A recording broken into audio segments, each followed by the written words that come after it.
नमस्कार दोस्तों, आप सभी का स्वागत है आपका अपने YouTube चैनल मैथ सर्कल में। दोस्तों, आज के इस वीडियो में हम कक्षा 9 में जो गणित की किताब में एक महत्वपूर्ण टॉपिक है हीरोन का सूत्र, आज के इस वीडियो में हम उसी महत्वपूर्ण टॉपिक के बारे में चर्चा करेंगे कि हीरोन का सूत्र क्या होता है और हीरोन के सूत्र पर आधारित सवालों को कैसे सरल किया जाता है। बहुत ही महत्वपूर्ण टॉपिक है, अर्धवार्षिक परीक्षा आने वाली है। ये जो टॉपिक है हीरोन का सूत्र, इससे जुड़ा हुआ सवाल आपको अर्धवार्षिक परीक्षा में भी देखने को मिलेगा और वार्षिक परीक्षा में भी आता है। बहुत ही महत्वपूर्ण टॉपिक है, तो ये सीखने के लिए इस वीडियो को पूरा जरूर देखिएगा। तो यहाँ पर ध्यान दीजिए, हमारे सामने एक त्रिभुज बनाया हुआ है ABC, जिसकी भुजाएं दे दी गई है क्रमशः ABC। कौन ए के सामने वाली भुजा हमने स्मॉल ए मान ली, बी के सामने वाली भुजा हमने स्मॉल बी और सी के सामने वाली भुजा हमने स्मॉल सी मान ली। ठीक है, अब हीरोन का सूत्र क्या होता है तो आप देख सकते हैं, त्रिभुज ABC का क्षेत्रफल डेल्टा बराबर होता है √S into S minus A into S minus B into S minus सी।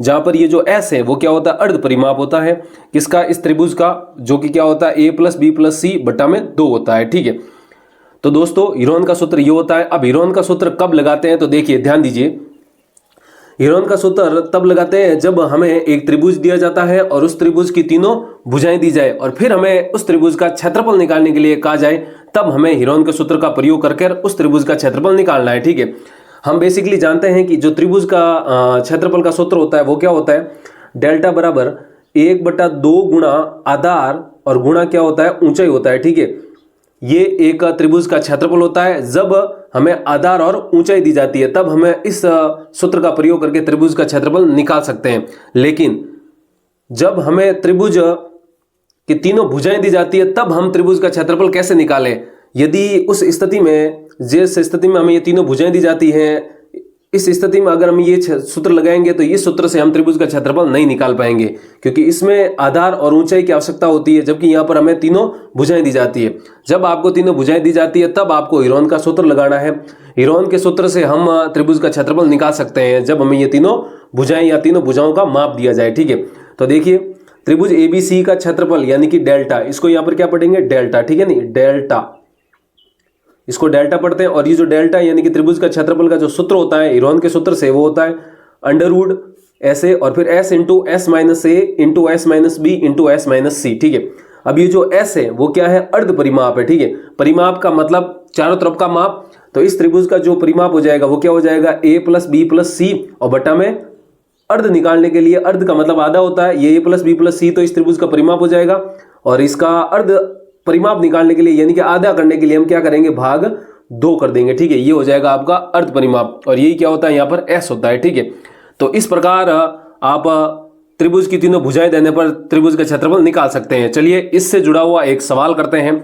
तो यहाँ पर आप देख सकते हैं हमारे सामने सवाल क्या है, उस त्रिभुज का क्षेत्रफल ज्ञात कीजिए जिसकी भुजाएं 18 सेंटीमीटर, 10 सेंटीमीटर और 14 सेंटीमीटर। ठीक है, इस त्रिभुज का क्षेत्रफल ज्ञात करना है, जबकि हमें इस त्रिभुज में तीनों भुजाओं का माप दे दिया गया है। तो सबसे पहले हम क्या करेंगे, एक त्रिभुज बना लेंगे।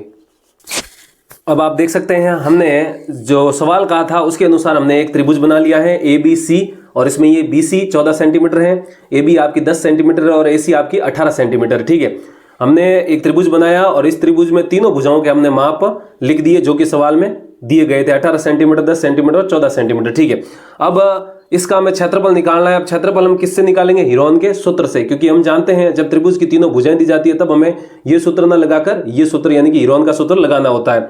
तो यहाँ पर आप देख सकते हैं हीरोन के सूत्र में सबसे पहले आपको क्या निकालना है, S into S minus A into S minus B into S minus C के लिए सबसे पहले आपको S का मान निकालना है। S का मतलब क्या होता है, अर्ध परिमाप, यानी कि A प्लस बी प्लस सी बटा 2। तो उसके लिए आपको ABC की पहचान करनी है। तो यहाँ पर आप देख सकते हैं, यहाँ पर हम सबसे पहले A का मान लिखते हैं। A हमने क्या माना था, मैंने आपको बताया था कि जो स्मॉल a यानी कि जो भुजा होती है वो कौन A के सामने वाली आप भुजा लीजिए, और स्मॉल b यानी कि कौन B के सामने वाली भुजा, और स्मॉल c यानी कि कौन C के सामने वाली भुजा। तो यहाँ पर आप देख सकते हैं A के सामने वाली भुजा हमने यहाँ पर कितनी लिखी है, 14, तो यहाँ पर लिखी है 14 सेंटीमीटर। ठीक है, और B के सामने वाली भुजा, कौन B के सामने वाली भुजा, ये कितनी 18, तो यहाँ पर लिखेंगे 18 सेंटीमीटर। और फिर आपका C के सामने वाली भुजा, कौन C के सामने वाली, ये स्मॉल c भुजा कितनी हो जाएगी आपकी 10 सेंटीमीटर। ठीक है, ये ABC के मान हो जाएंगे। अब हमें यहाँ पर क्या निकालना, सबसे पहले अर्ध परिमाप। तो देखिए अर्ध, और फिर हम यहाँ पर क्या लिखेंगे, परिमाप। ठीक है, नहीं अर्ध परिमाप का मतलब आधा परिमाप त्रिभुज का, जो कि क्या होता है, S होता है। बराबर में क्या होता है, A प्लस बी प्लस सी, ये तो हो जाएगा त्रिभुज का परिमाप, और आधा करने के लिए हमें बटा 2 करना पड़ेगा। तो यहाँ पर a का मान कितना है 14, तो यहाँ पर लिखेंगे 14 प्लस b का मान कितना है 18, तो यहाँ पर लिखेंगे 18 प्लस c का मान कितना है 10, तो यहाँ पर लिखेंगे 10 और बटा में कितना कर देंगे 2 कर देंगे। अब इसको सॉल्व कर दीजिए। 14 और 18 हो जाएगा आपका 32 और 32 और 10 कितना हो जाएगा 42, तो ये हो जाएगा 42 बटा 2। 2 का भाग 42 में कितनी बार चला जाएगा 21 बार, तो यहाँ पर हो जाएगा 21 सेंटीमीटर। तो आप कह सकते हैं जो ये त्रिभुज है ABC जिसकी भुजाएं 14, 18, 10 सेंटीमीटर है, इसका जो अर्ध परिमाप आएगा S वो कितना आएगा 21 सेंटीमीटर। ठीक है, तो आप देख सकते हैं इस सूत्र में अर्ध परिमाप ने S निकाल दिया a प्लस बी प्लस सी बटा 2 कर। अब हमें क्या निकालना है, इस त्रिभुज का क्षेत्रफल यानी कि डेल्टा, जो कि क्या होता है S into S minus A into S minus B into S minus C और उसका वर्गमूल यानी कि अंडर रूट। ठीक है, तो हम सबसे पहले यही सूत्र लगाएंगे। तो ध्यान दीजिए यहाँ पर हमें जानते हैं चूंकि हीरोन का सूत्र, या फिर आप ये भी लिख सकते हैं हीरोन के सूत्र से, तो लिखेंगे हीरोन के सूत्र से। ठीक है, हीरोन के सूत्र से, तो यहाँ पर हीरोन के सूत्र से जो डेल्टा हो जाएगा वो कितना हो जाएगा अंडर रूट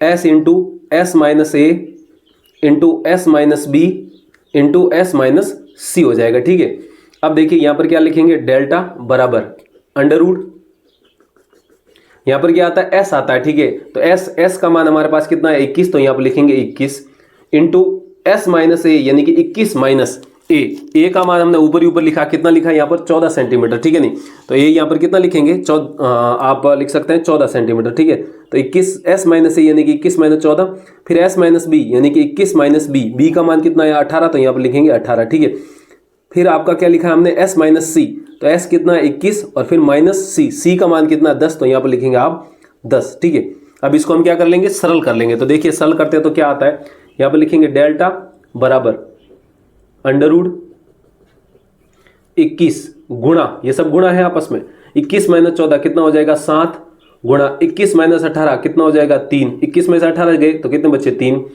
गुणा फिर 21 माइनस 10, 21 माइनस 10 कितना हो जाएगा आपका 11 हो जाएगा। ठीक है, अब हमें क्या करना है इसको सॉल्व करना है। तो देखिए डेल्टा बराबर, अब देखिए जब भी वर्गमूल के अंदर संख्या है और वो सब आपस में गुणा में हो तब हमेशा आप क्या करेंगे उनके अभाज्य गुणनखंड करो।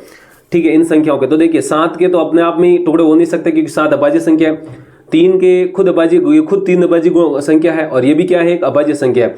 तो बची ये 21 के अभाज्य गुणनखंड करेंगे तो कितना आ जाएगा 3 गुणा 7 हो जाएगा, 3 गुणा 7 भी 21 होता है और ये हो जाएगा आपके 7 गुणा 3 और गुणा में क्या हो जाएगा 11 हो जाएगा। ठीक है, अब यहाँ पर आप देख सकते हैं 3 और 3 दो जने हैं, यहाँ पर 3 गुणा 3, हमेशा अंडर रूट के अंदर संख्या है तो आप उनको डायरेक्ट गुणा मत करिए, आप इसको डायरेक्ट गुणा करेंगे तो समस्या हो सकती है।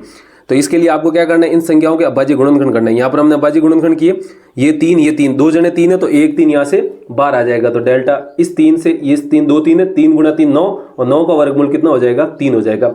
फिर गुणा यहाँ पर देखिए 7 भी 2 है तो 7 गुणा 7 49, तो 49 का वर्गमूल कितना हो जाएगा 7 हो जाएगा। ठीक है, सिर्फ 11 क्या है यहाँ अकेला है तो ये जो 11 है यही अंडर रूट के अंदर रह जाएगा। ठीक है, तो आप इसको सरल करेंगे तो 3 गुणा 7 कितना हो जाएगा आपका 21 और ये पीछे क्या बच जाएगा अंडर रूट का 11 और ये क्षेत्रफल निकाला तो क्षेत्रफल की इकाई क्या होती है हमेशा स्क्वायर में होती है यानी कि सेंटीमीटर स्क्वायर हो जाएगा। तो इस त्रिभुज का क्षेत्रफल कितना आ जाएगा 21 अंडर रूट 11 आ जाएगा। ठीक है, तो उम्मीद है आपको समझ में आया होगा किस प्रकार हमने हीरोन के सूत्र के द्वारा त्रिभुज का क्षेत्रफल निकाला जब हमें त्रिभुज की तीनों भुजाएं दी जाती है। तो उम्मीद है आपको समझ में आया होगा, समझ में आए तो वीडियो को लाइक और चैनल को जरूर सब्सक्राइब कीजिएगा। तो आज के लिए इतना ही रखते हैं, जल्दी मिलते हैं हम ऐसे ही एक बेसिक वीडियो के साथ।